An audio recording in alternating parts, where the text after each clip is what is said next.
Hi hello friends, எல்லாரும் எப்படி இருக்கீங்க? எல்லாரும் நல்லா இருப்பீங்கன்னு நான் நினைக்கிறேன். வாங்க வீடியோக்குள்ளே போகலாம். சேனல் சப்ஸ்கிரைப் பண்ணாதவங்க சப்ஸ்கிரைப் பண்ணுங்கள். Please subscribe and support.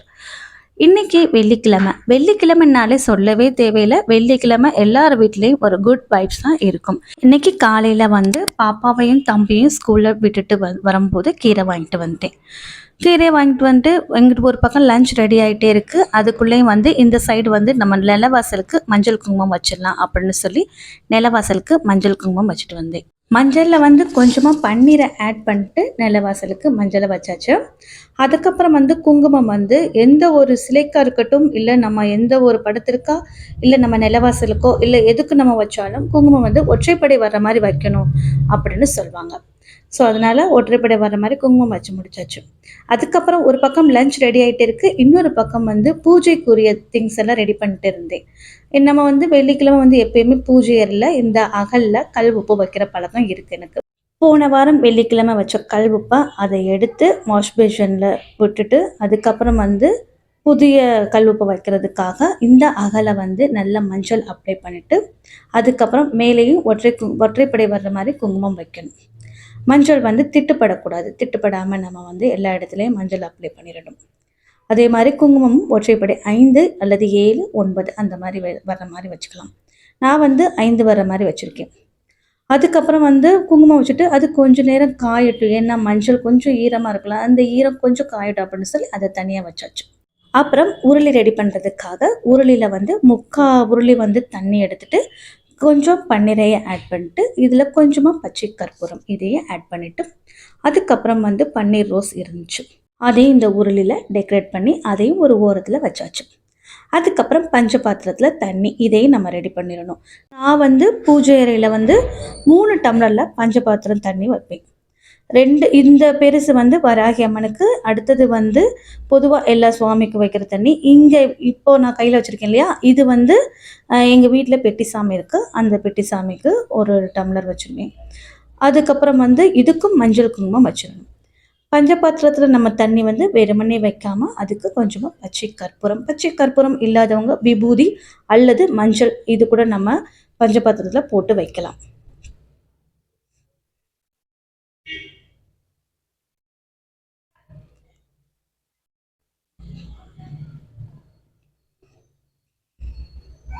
அதுக்கப்புறம் மஞ்சள் பிள்ளையார். இந்த மஞ்சள் பிள்ளையாரை நான் இந்த பிளேட்டில் தான் வைப்பேன். இந்த குட்டி பிளேட்டில் தான் வைப்பேன். முன்னாடி குட்டி பிளேட் இல்லாத போது நான் வெற்றிலையில் தான் வச்சுட்டு இருந்தேன். அதுக்கப்புறம் ஒரு குட்டி பிளேட்டை வாங்கி இந்த பிளேட்டில் தான் நான் மஞ்சள் பிள்ளையார் பிடிச்சி வைப்பேன். இந்த பிளேட்டுக்கும் அதே மாதிரி தான் ஒற்றைப்படை வர மாதிரி மஞ்சள் குங்குமம் வச்சிடணும். மஞ்சள் பிள்ளையார் நான் எதுக்கு பிடிக்கிறேன்னு பார்த்தீங்கன்னா, எனக்கு ஒரு வேண்டுதல் இருந்துச்சு. அந்த வேண்டுதலுக்காக தான் நான் மஞ்சள் பிள்ளையார் பிடிக்க ஆரம்பித்தேன். அந்த வேண்டுதல் எனக்கு நல்லபடியாக நிறைவேற்றி கொடுத்துட்டாரு பிள்ளையார். ஆனால் வேண்டுதல் நிறைவேறின பிறகு நான் இதை விட எனக்கு மனசு வரல. ஸோ அதனால் எனக்கு எப்போ நான் வேண்டுதல் வச்சு நான் மஞ்சள் பிள்ளையார் பிடிச்சேனோ அப்போ இருந்து இப்போ வரைக்கும் நான் வெள்ளிக்கிழமை ஒவ்வொரு வெள்ளிக்கிழமையும் இந்த மாதிரி மஞ்சள் பிள்ளையார் பிடிச்சி அவருக்கும் குங்குமம் வச்சுட்டு அதுக்கப்புறம் வீட்டில் என்கிட்ட என்ன பூ இருக்கோ அந்த பூ வச்சுருவேன். அதுக்கப்புறம் அந்த பிள்ளையார் பக்கத்தில் ஒரு ரூபா அல்லது 5 ரூபா காயின் வைக்கலாம். நான் சம்டைம் 1 ரூபா வைப்பேன், சம்டைம் 5 ரூபா வைப்பேன். இந்த காயினை ஒவ்வொரு வாரமும் நான் மாற்றுவேன். அதே மாதிரி பிள்ளையாரும் அப்படிதான். இந்த மஞ்சள் பிள்ளையார் இப்போ நான் இந்த வாரம் வெள்ளிக்கிழமை நான் பிடிக்கிறேன்னா அடுத்த வாரம் வெள்ளிக்கிழமை புது மஞ்சள் பிள்ளையார் பிடிப்பேன். பழைய மஞ்சள் பிள்ளையார் என்ன பண்ணுவேன்னா தண்ணியில் கரைச்சி செடிக்கு ஊற்றுருவேன். அதில் இருக்கிற காயின் ஒரு டப்பாவில் சேர்த்து வச்சுட்டே இருக்கேன். அந்த டப்பாவில் கொஞ்சம் காயின் சேர்ந்ததும் அது ஏதாவது ஒரு கோயில் உண்டியலில் போய் போட்டுருவேன். அந்த காயினும் அதே மாதிரி தான் வெள்ளிக்கிழமை புது காயின் மாற்றணும். மஞ்சள் பிள்ளையார் எப்படி நம்ம புதுசாக பிடிக்கிறோமோ அதே மாதிரி அந்த காயின் நம்ம புதுசாக வைக்கணும். அதுக்கப்புறம் நான் வெள்ளிக்கிழமை இந்த மாதிரி கல் உப்பு பூஜை அறையில் வைக்கிற பழக்கம் இருக்குது. அதே மாதிரி இந்த கல் உப்புலையும் நான் 1 ரூபா காயின் 5 வைப்பேன். இல்லைன்னா 5 ரூபா காயின் கூட வைக்கலாம். நான் 1 ரூபா காயின் தான் 5 காயின் வைப்பேன். அதுக்கு நடுவில் பூ வச்சுருக்கேன். இந்த கல் உப்பு ஒவ்வொரு வெள்ளிக்கிழமையும் நான் புதுசாக கல் உப்பு வாங்கி தான் நம்ம பூஜை அறையில் வைக்கணுமே தவிர்த்து நம்ம சமையலரில் யூஸ் பண்ணுற கல் உப்பு நம்ம யூஸ் பண்ணக்கூடாது. ஆல்மோஸ்ட் சமையல் முடிஞ்சிருச்சு. அதுக்கப்புறம் பூஜையில் நம்ம வைக்கக்கூடிய பொருட்கள் எல்லாம் ரெடி பண்ணியாச்சு. இப்போ ஈவினிங் ஸ்நாக்ஸுக்காக இதையும் நம்ம ரெடி பண்ணிடலாம் அப்படின்னு சொல்லி முள்ளு முருங்கைக்கீரை க்ளீன் பண்ணுறதுக்காக எடுத்து வச்சாச்சு. நான் வந்து இதுக்குன்னு டைம்லாம் ஒதுக்க மாட்டேன். சமையல் முடிச்ச கையோட நான் எப்பயுமே இதெல்லாம் செய்ற பழக்கம் இருக்கு. ஸோ இதுக்குன்னு டைம் ஒதுக்கி என்னால வந்து செய்ற முடியாது. ஏன்னா, பசங்க வந்துருவாங்களே, பசங்க வந்த பிறகு பசங்களுக்கு வந்து ஹோம்வொர்க் சொல்லிக் குடுக்கணும். ஸோ எனக்கு அதிலேயே டைம் போயிரும். அதனால தான் நான் பூஜை பொருட்களையும் நான் வந்து கிச்சன் வேலை முடிஞ்ச பிறகு கையோட பூஜை வேலையும் நான் ரெடி பண்ணிருவேன்.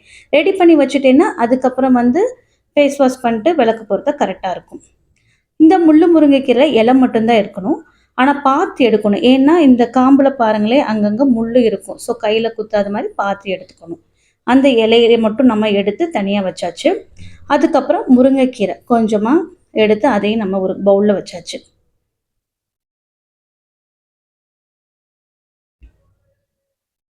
அதுக்கப்புறம் கருவேப்பில. இதையும் நம்ம ஒரு பவுல்ல கொஞ்சமா எடுத்து தனியா வச்சாச்சு. ரெடி பண்றது மட்டும் தான் நானு. ஆனா இன்னைக்கு வந்து முள்ளு முருங்கைக்கீரை வடை சுட போறது என் ஹஸ்பண்ட் தான். ஸோ அவருக்கு எல்லாமே ஈஸியா இருக்கணும் அப்படின்னு சொல்லி நான் எல்லாமே ரெடி பண்ணி வச்சுட்டேன். அதுக்கப்புறம் நான் ஒரே ஒரு டம்ளர் அளவு அரிசி எடுத்திருக்கேன். இட்லிக்கு ஊற வைக்கிற அரிசி தான் எடுத்திருக்கேன். இதுக்கு முன்னாடி நான் முள்ளு முருங்கைக்கீரை வடை நான் சுட்டதே இல்ல. இதான் ஃபர்ஸ்ட் டைம் இட்லி அரிசி போடலாம் அப்படின்னு சொல்லி இட்லி அரிசி போட்டிருக்கேன். பார்ப்போம். ஃபர்ஸ்ட் டைம் செய்றோம் இல்லையா? எப்படி வருதுன்னு பார்ப்போம். நல்லா வந்தா நெக்ஸ்ட் டைம் ட்ரை பண்ணலாம் அப்படின்னு நினைச்சாச்சு. அதுக்கப்புறம் அரிசிய வந்து நல்லா 4, 5 தடவ வாஷ் பண்ணிட்டு, நல்ல தண்ணீல ஊற வச்சாச்சு. இப்போ டைம் பார்த்தீங்கன்னா 3:45. பாப்பா ஸ்கூல்லேருந்து வந்து ஃப்ரெஷ் அப் ஆயிட்டாங்க. இப்போ கொஞ்சோண்டு ரைஸ் அவளுக்கு ஊட்டி விடணும். ஸோ, அதனால ஊட்டி விட்டுட்டு அதுக்கப்புறம் கிச்சன் வேலைய பார்க்கலாம் அப்படின்னு சொல்லி பாப்பாவுக்கு ஊட்டி விட போயாச்சு. அதுக்கப்புறம் வந்து பாப்பாவுக்கு சாப்பாடு குடுத்துட்டு, அதுக்கப்புறம் வந்து நம்ம ஊற வச்சது எல்லாமே ஒரு கிரைண்டர்ல போட்டுறலாம் அப்படின்னு சொல்லி, கிரைண்டர்ல போட்டுட்டே இருக்கேன். அதுக்குள்ள என் ஹஸ்பண்ட் வந்துட்டாங்க. ஸோ, அவங்க தான் ஹெல்ப் பண்றேன் அப்படின்னு சொல்லி, அவங்க தான் ஒண்ணு ஒண்ணா செஞ்சுக்கிட்டே இருந்தாங்க. நான் வந்து பாப்பாவுக்கு ஹோம்வொர்க் சொல்லிக் குடுக்க போயிட்டேன். ஃபர்ஸ்ட்டு வந்து அரிசி, அதுக்கப்புறம் வந்து நம்ம முருங்கைக்கீரை, அதுக்கப்புறம் இந்த கருவேப்பில. கடைசியா தான் இந்த முள்ளு முருங்கைக்கீரைய நம்ம இதில ஆட் பண்ணணும். நான் எல்லாமே ரெடி பண்ணி வச்சுட்டேன். தலைவர் வந்து கிரைண்டர்ல போட்டு, அதுக்கப்புறம் வடை சுடுறது மட்டும் தான் அவரோட வேலை.